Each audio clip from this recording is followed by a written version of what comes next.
வணக்கம். திசைகளின் 10 மணி செய்திகள். தமிழ் பள்ளி மாணவர்களிடையே தகவல் தொடர்பு தொழில்நுட்ப போட்டி காலத்திற்கு ஏற்ற முயற்சியாகும்.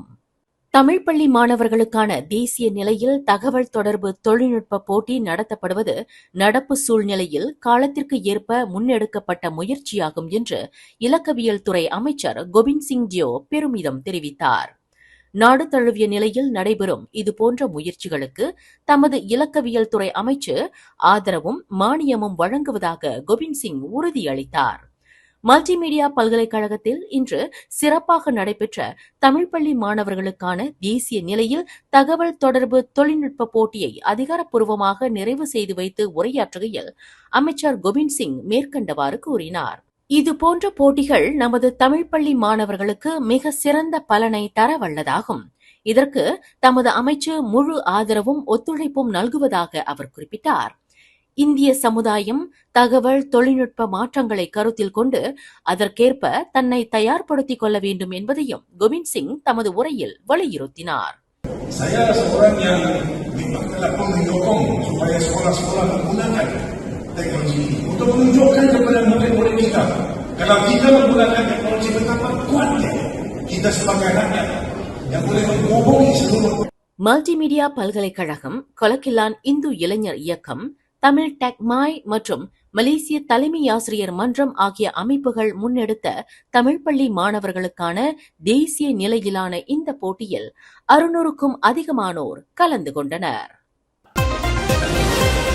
கட்டார் தலைநகர் டோஹாவில் கடந்த டிசம்பர் 27ஆம் தேதி நடைபெற்று முடிந்த ஆசிய பொது சிலம்ப போட்டியில் 12 தங்கப் பதக்கங்களை குவித்து ஒட்டுமொத்த சாம்பியன் பட்டத்தை வென்று அனைத்துலக விளையாட்டு அரங்கில் மலேசியாவிற்கு பெருமை சேர்த்த 6 தேசிய வீரர்களுக்கு பினாங்கு மாநில அரசு தலா 1000 வெள்ளி ரொக்கத்தையும் நற்சான்றிதழையும் வழங்கி கௌரவித்தது.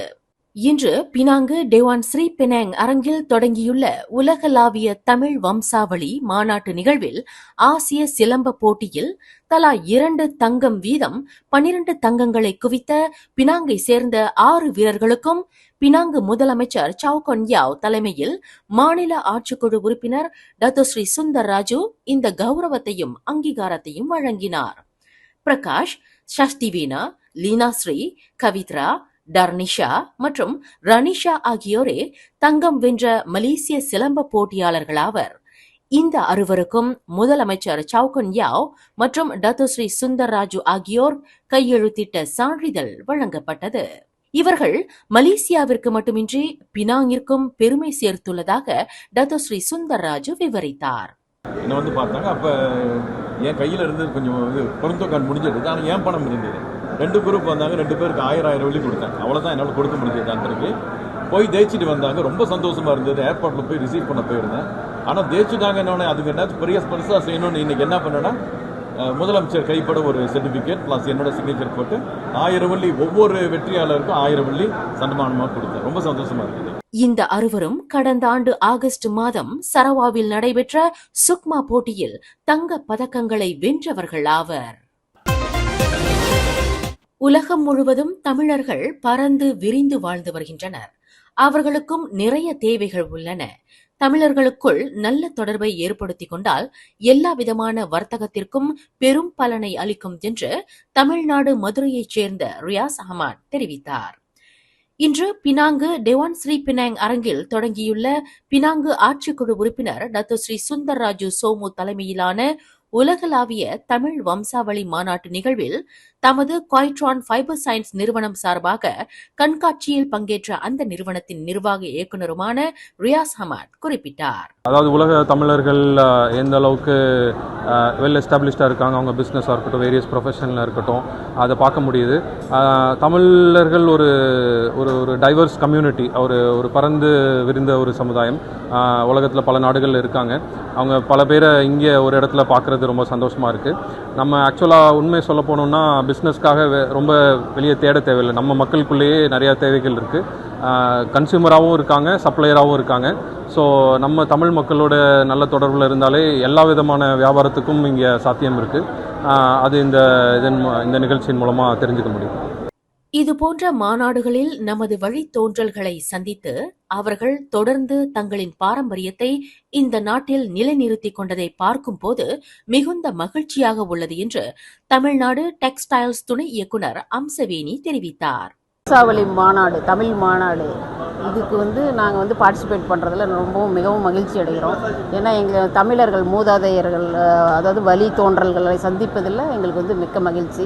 எங்கள் தமிழ்நாட்டிலேருந்து வந்தவங்களும் இங்கே குடியேறி இங்கே நம்ம தமிழ் பாரம்பரியத்தை அவங்க நிலைநிறுத்திட்டு இருக்காங்கங்கும்போது எங்களுக்கு அது மிகவும் சந்தோஷமாக இருக்குது. நட்புறவாக பழகும் மலேசிய மக்களை பார்ப்பதிலும் இதுபோன்ற மாநாட்டில் கலந்து கொண்டதிலும் தங்கள் வர்த்தகங்களுக்கு ஒரு திருப்பு முனையாக அமையும் என்று மாநாட்டில் ஒரு பேராளராக கலந்து கொண்ட தமிழ்நாட்டை சேர்ந்த கண்ணன் ஆறுமுகம் தெரிவித்தார்.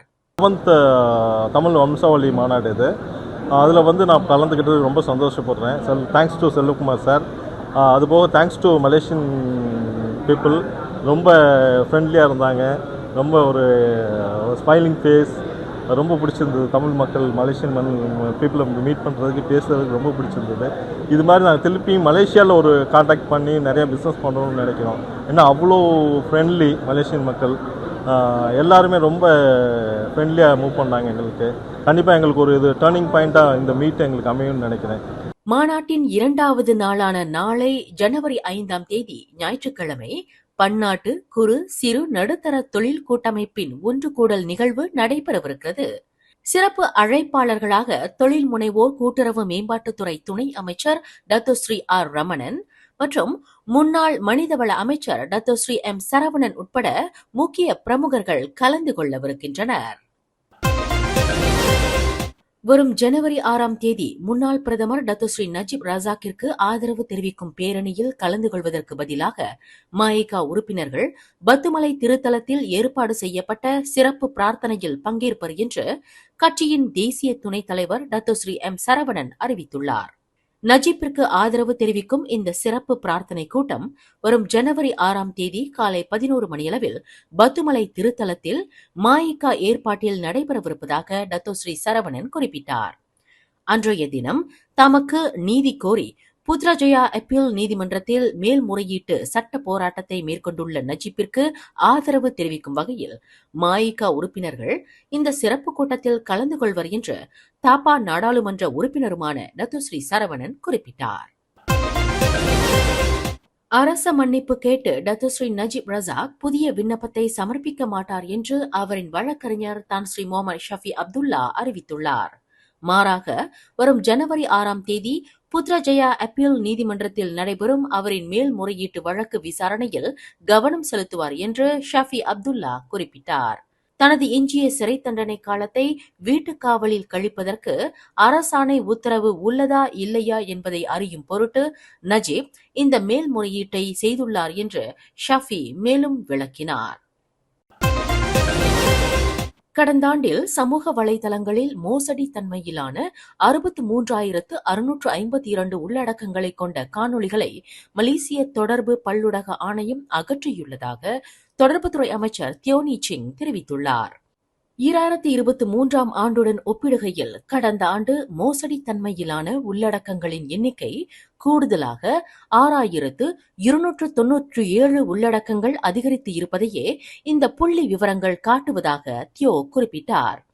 AI தொழில்நுட்பத்தை பயன்படுத்தி பிரபலமானவர்களைப் போல் தங்களை அடையாளப்படுத்திக் கொள்ளுதல், போலியான விவரக்குறிப்புகள், போலியான படங்கள், வீடியோ, வார்த்தைகள் முதலிய மோசடி தன்மையிலான உள்ளடக்கங்கள் அடையாளம் காணப்பட்டதாக தியோ விளக்கினார். எதிர்வரும் ஜனவரி 19ஆம் தேதி ஞாயிற்றுக்கிழமை பத்துமலை திருத்தல வளாகத்தில் மாபெரும் தேசிய பொங்கல் விழா வெகு சிறப்பாக நடைபெறவிருக்கிறது. கோலாலம்பூர் ஸ்ரீ மகா மாரியம்மன் கோவில் தெய்வஸ்தானமும் மஹிமா எனப்படும் இந்து கோவில்கள் இந்து அமைப்புகள் ஒருங்கிணைப்பு பேரவையும் இணைந்து இந்த தேசிய பொங்கல் விழாவை ஏற்பாடு செய்துள்ளதாக தேவஸ்தான தலைவர் தான் ஸ்ரீ டாக்டர் ஆர் நடராஜா தெரிவித்துள்ளார். தேசிய பொங்கல் விழாவுடன் பத்துமலை திருத்தலத்தில் நிர்மாணிக்கப்பட்டுள்ள இந்திய கலாச்சார மையத்தின் திறப்பு விழாவும் ஒரு சேர இரட்டை விழாவாக நடைபெறும் என்று தான் ஸ்ரீ நடராஜா குறிப்பிட்டுள்ளார். இந்திய பாரம்பரியத்தின் பண்பாட்டையும் கலாச்சாரத்தையும் இளைய தலைமுறையினருக்கு கொண்டு செல்லும் நோக்கில் பல்வேறு அம்சங்களை கொண்டு கட்டப்பட்டிருக்கும் இந்திய கலாச்சார மையம் காலை 10:30 மணிக்கு திறப்பு விழா காணவிருக்கிறது. அதேவேளையில் அன்றைய தினம் கொண்டாடப்படும் தேசிய பொங்கல் விழாவையொட்டி தமிழர்களின் பாரம்பரியத்தையும் அவர்களின் கலை கலாச்சார செறிவுகளையும் தாங்கிய பல்வேறு போட்டி நிகழ்ச்சிகளும் ஏற்பாடு செய்யப்பட்டுள்ளதாக தான் ஸ்ரீ நடராஜா விவரித்தார். அந்த நிகழ்ச்சியிலே பல போட்டிகள்லாம் வைத்திருக்கின்றார்கள்.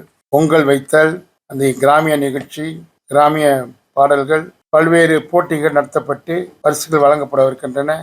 உரிமை அடித்தல், மாடர்ன் மண்டிக்கட்டு, பொது மெது சைக்கிள் ஓட்டம், வழுக்குமரம் ஏறுதல், பூச்சரம் பண்ணுதல், கயிறு இழுத்தல், வண்ணம் தீட்டுதல் போன்ற போட்டிகள் எல்லாம் நடைபெறவிருக்கின்றது. இவ்விரு நிகழ்வுகளிலும் மயக்கா தேசிய தலைவர் தான் ஸ்ரீ SA விக்னேஸ்வரன், தேசிய துணைத் தலைவர் டாக்டர் ஸ்ரீ M சரவணன் கலந்து கொள்வர்.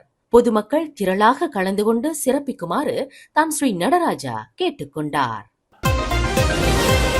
நஜீப்பிற்கு ஆதரவு தெரிவிக்கும் வகையில் பாஸ் கட்சி ஏற்பாட்டில் நாளை மறுநாள் நடைபெறுவதற்கு திட்டமிடப்பட்டுள்ள பேரணியில் மாசிசா கலந்து கொள்ளாது என்று அறிவித்துள்ளது. அதேவேளையில் தனிப்பட்ட முறையில் கட்சி உறுப்பினர்கள் இந்த ஆதரவு பேரணியில் கலந்து கொள்வதை மாசிசா தடுக்காது என்று இன்று வெளியிடப்பட்ட ஓர் அறிக்கையில் மாசிசா தெரிவித்துள்ளது. உலுஸ்லாங்கோர் சிரண்டா சுங்கைச்சோ சமிக்ஞை விளக்கு பகுதியில் மோட்டார் சைக்கிளோட்டியை காரில் மோதி மரணத்தை ஏற்படுத்திய பாகிஸ்தானிய ஆடவர் விசாரணைக்காக 4 நாட்கள் தடுத்து வைக்கப்பட்டுள்ளார். இந்த விபத்து தொடர்பாக விசாரணைக்காக புரோட்டான் வீரா காரின் ஓட்டுநரான 50 வயதுடைய அந்த ஆடவர் கைது செய்யப்பட்டுள்ளதாக உலுஸ்லாங்கோர் மாவட்ட போலீஸ் தலைவர் சுப்ரிதண்டன் அமட் ஃபைசஹ்தாரின் கூறினார். அந்த ஆடவருக்கு எதிரான கைது ஆணை நேற்று தொடங்கி 4 நாட்களுக்கு அமலில் இருக்கும் என்று அவர் தெரிவித்தார். கடந்த டிசம்பர் 31ஆம் தேதி புத்தாண்டை வரவேற்கும் வகையில் சுபாங் பண்டார் சன்வேயில் ஏற்பாடு செய்யப்பட்ட வரவேற்பு நிகழ்வில் போதை மாத்திரைகள் உட்கொண்டு இறந்திருக்கலாம் என்று நம்பப்படும் 4 மரணம் தொடர்பில் இதுவரையில் போலீசார் 15 பேரிடம் வாக்குமூலம் பதிவு செய்துள்ளனர். உயிர் இழந்த நபர்களுடன் அன்றைய நிகழ்வில் கலந்து கொண்டவர்கள் மற்றும் குடும்ப உறுப்பினர்களிடம் இந்த வாக்குமூலம் பதிவு செய்யப்பட்டுள்ளதாக ஸ்லாங்கூர் மாநில போலீஸ் தலைவர் டாக்டர் உசேன் ஒமார் கான் தெரிவித்தார். மேலும் செய்திகளை தெரிந்து கொள்ள கீழே இருக்கும் பெல் பட்டனை அழுத்துங்கள். உங்கள் மகிழ்ச்சியை வெளிப்படுத்த லைக் மற்றும் ஷேர் செய்யுங்கள். தொடர்ந்து திசைகளோடு இணைந்திருக்க சப்ஸ்கிரைப் செய்யுங்கள்.